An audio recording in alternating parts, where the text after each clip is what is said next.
All right. Hello, hello, hello. Welcome to one of the most interesting history classes you will learn, in a while at least. When some of you enter high school, I'm pretty sure you guys will take some other history classes, but I will ensure you that the history class I will be teaching for the next several weeks will be, if not very interesting. All right? So let's get a start.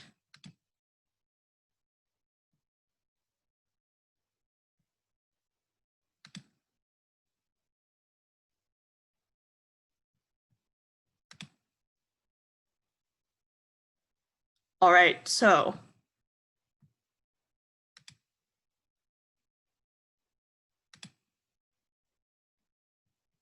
this will be the first session.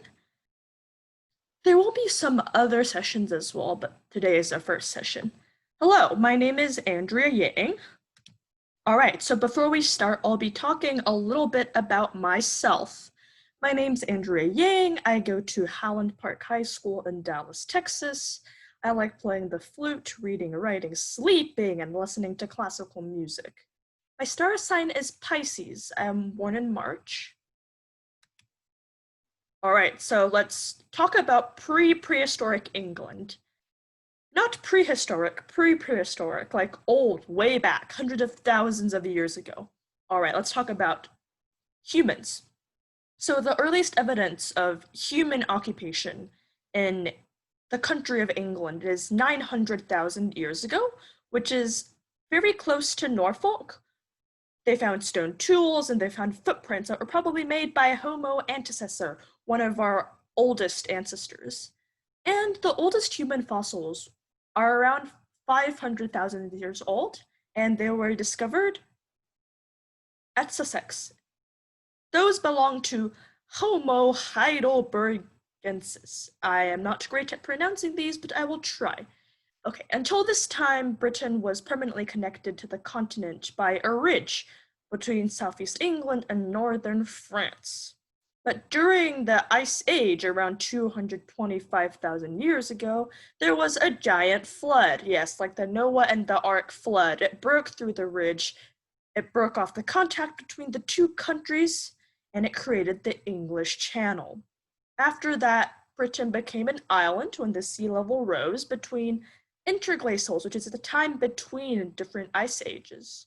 All right, so fossils of early Neanderthals. Neanderthals, if you probably know a little bit about them, they competed with our ancestors to survive, but our ancestors survived and now it's us. Those Neanderthal fossils dated are around 400,000 years ago. They've been found at Swanscombe in Kent, and of classic Neanderthals, which are about 225,000 years old, at Wales. Britain was unoccupied by humans between 180,000 and 60,000 years ago, when Neanderthals returned. By 40,000 years ago, they had become extinct because they were wiped out by our ancestors. But even their occupations were brief. I'm talking about our modern humans. They didn't stay in England for very long because the climate was very turbulent. It kept on changing. It was either really low temperatures or there were ice ages, so you couldn't live in that for a very long time. So last of these ice ages ended around 11,700 years ago, and since then Britain has been continuously occupied with people staying in there. Britain and Ireland were then joined to the continent, but rising sea levels cut off the land bridge between Britain and Ireland by around 11,000 years ago. There was a large plain between Britain and the European continent. It lasted a lot longer, probably around 5,600 BC. All right, early prehistoric England. So the time from Britain's first inhabitation until the last glacial age is known as the Old Stone Age. The fancy term for that is Paleolithic. Archaeological evidence indicates that what was to become England. It was taken over by humans long before the rest of the British Isles because the climate was nicer between and during the times of the past. So England has been continually inhabited by humans since the last ice age ended around 9000 BC, which is also the beginning of the Middle Stone Age or the Mesolithic era. Rising sea levels cut off Britain from the continent for the last time around 6500 BC. All right, let's talk about population.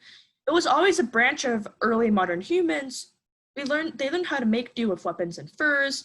Of course, they also invented new weapons to use in hunting, like the bow and arrow. It was very, very early when it was invented, about 9000 BC. The climate continued to warm up, and as you know, if the climate is warmer, there are usually more people, unless it's as hot as the Saharan desert, but that doesn't exist here. The New Stone Age, the Neolithic era, it began with the introduction of farming around 4000 BC. Farming came from the Fertile Crescent, which is an area in the Middle East where people first started to plant things. All right, so later prehistoric England, the Bronze Age began around 2500 BC with the appearance of bronze objects. During the Bronze Age, class systems began to appear with the really powerful and rich people on the top, and there were also settlements that became more permanent. The Iron Age is conventionally said to begin around 800 BC. It's getting closer and closer. The Atlantic system had by this time, bam, it fell. Although England did still maintain in contact with other countries, especially France. Around this time, the earliest mentions of Britain appear in the written records of history. Isn't that fascinating? The contact with the European continent was less in the Iron Age and in the Bronze Age, but it was still a lot. So goods and products continued to move to England. It probably stopped a little around 350 to 150 BC. There were a few armed invasions of hordes of migrating Celts. We'll talk about them later. All right, everyone's favorite, Julius Caesar.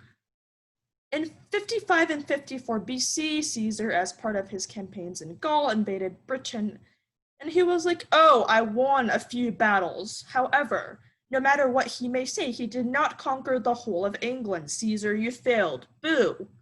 However, his invasion changed the whole course of English history. He changed the control of trade, he changed the flow of goods. Goods and products like gold, precious metals, they became very important to the elites of southern Britain. And Rome steadily became more influential in all of their dealings because they were the source of money, the gold, This also meant that there was gonna be an invasion because more people are now aware of the existence of the country of England. All right, let's talk about Boudicca. She did not like Julius Caesar, but she came after him, so it wouldn't be a big problem.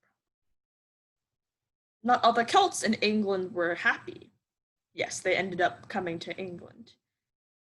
Boudicca is one of the best examples of the Celts that were not happy with the Romans. So we know a lot about her because writing still existed back then, but all of the accounts come from two people. Like the major sources come from two people. There's Tacitus and there's Cassius Dio. So the Roman Empire under the Emperor Claudius, a very weedy, neurotic little guy, they launched a successful invasion of Britain in 43 AD with an army of around 40,000 men. So military campaigns were launched by earlier Roman leaders against the British people. There was one led by Julius Caesar that I talked about on the last slide, but this time the Romans were here to stay. A lot of the Celtic leaders decided to make their kingdoms Rome's client state, so basically, don't kill us, don't take us over, we'll give you what you want. So as long as their leaders were living and they did whatever Rome asked, they could maintain some kind of freedom, some kind of independence. So there was a last confrontation between the Romans and Boudicca's tribe, the Iceni. It was 50,000 Romans versus 250,000 Celtic warriors. The Romans won because they were much more strategic when it came to battling, while the Celt warriors all ran wild with their spears and they ran in separate directions. That's always a recipe for disaster, isn't it?